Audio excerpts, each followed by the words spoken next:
US person is obviously a US national, somebody that's a citizen of the US.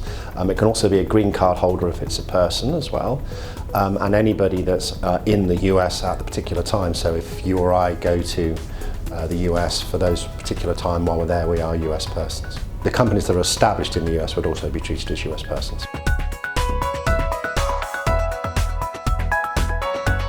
So if you have a company that isn't at all a US person, so it's, let's say, an EU incorporated company with no US parent, then the question of US person becomes relevant in their dealings. So do they have US persons on the board?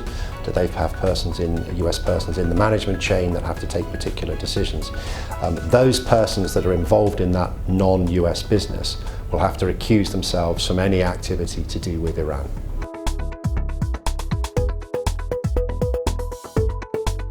Where you have a non-US company that's owned by a US company. So in order for that US company to change its policy, it may have to actually have US persons involved.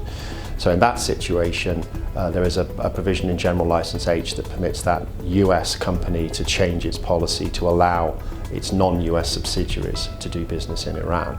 If it's a completely non-US company, so it's an EU incorporated company with no US parent, then in changing any policies, it would just have to make sure that no US person was involved in the changing of that policy and that no US person was implementing that changed policy.